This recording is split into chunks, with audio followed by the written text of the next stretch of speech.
Kalian percaya nggak kalau keberhasilan kita di sebuah bidang nggak cuma dipengaruhi oleh hal-hal apa aja yang kita pilih untuk lakukan, tapi juga dipengaruhi oleh hal-hal apa saja yang kita pilih untuk tidak lakukan. Jadi misalnya kalau mau jadi vokalis atau mau jadi singer, kita harus milih untuk latihan setiap hari. Di sisi lain kita juga harus milih untuk nggak makan junk food. Artinya kalau kita mau berhasil di sebuah bidang, fokus kita itu nggak cuma di hal-hal apa aja yang bisa kita lakukan, tapi juga di hal-hal apa aja yang aku bisa pilih untuk tidak lakukan. Kalau kita udah bisa milih hal apa aja yang harus kita lakukan dan yang seharusnya tidak kita lakukan, maka kita bisa jadi lebih produktif. Aku sendiri pun ketika aku sudah menentukan hal-hal apa aja yang harusnya aku lakukan, dan hal apa aja yang seharusnya aku tidak lakukan, aku merasa lebih baik.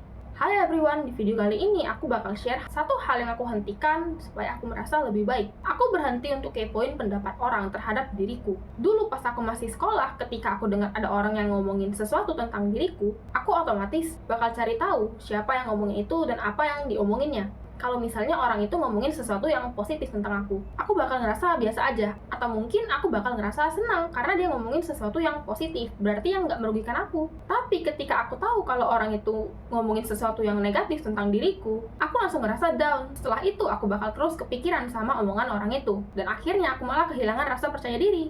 Aku rasa kebanyakan orang ngerasain hal yang sama. Tapi seiring berjalannya waktu, aku sadar kalau kita terlalu kepo sama pendapat orang, apalagi ketika orang itu ngomongin sesuatu yang negatif tentang diri kita, itu cuma buang-buang waktu. Pendapat negatif orang cuma bakal bikin kita kehilangan rasa percaya diri, dan bahkan bakal bikin kita ngerasa insecure. Ketika kita mendengarkan pendapat negatif dari orang tentang diri kita, otomatis kita bakal menilai diri kita sesuai dengan opini mereka. Menurutku ini sangat berbahaya, karena ya ini bisa bikin kita lupa sama tujuan, visi, dan juga misi kita. Atau yang lebih parah, kita juga bisa kehilangan kesempatan untuk berkembang. Ya sebenarnya nggak semua pendapat negatif orang itu harus diabaikan sih. Ada beberapa kritik yang malah ngebangun diri kita, tapi ada juga komen-komen yang toksik yang malah menjatuhkan kita. Tapi gimana sih cara kita ngebedain komen mana yang bisa membantu kita dan juga komen mana yang malah toksik? Biasanya orang-orang yang benar-benar niat mau membantu kita untuk berkembang, mereka bakal coba untuk kasih solusi. Mereka nggak cuma sekedar kasih komentar buruk tentang performa kita, tapi mereka juga berusaha untuk kasih masukan apa sih yang bisa kita lakukan supaya kita bisa nge-improve diri kita. Aku ambil contoh simple, misalnya ketika kamu presentasi di kelas. Kalau orangnya benar-benar niat untuk membantu kamu untuk berkembang, maka dia pasti berusaha untuk kasih solusi apa sih yang bisa kamu perbaikin dari presentasi tadi. Dia nggak cuma ngomong presentasi kamu jelek, atau presentasi kamu membosankan, dan lain sebagainya. Dia pasti berusaha untuk kasih input.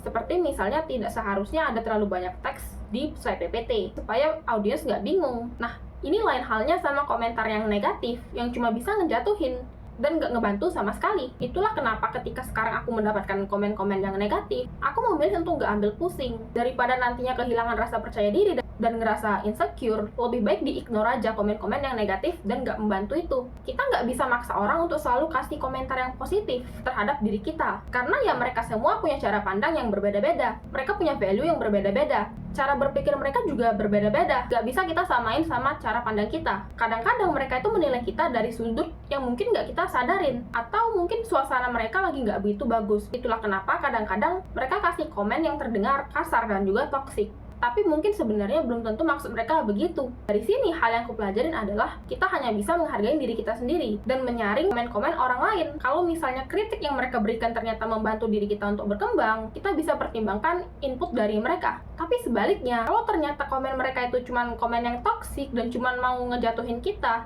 ya lebih baik kita skip aja. Gak usah terlalu kita pikirin komentar mereka. Gak usah diambil pusing. Dengan ini kita bakal merasa lebih bebas. Kita gak bakal mudah terganggu sama komen-komen negatif. Justru malah kita bisa lebih fokus sama diri kita sendiri. Oke, mungkin segitu dulu aja video untuk hari ini. Dan kalau kalian suka konten produktif, jangan lupa like, share, dan juga subscribe biar gak ketinggalan video lainnya.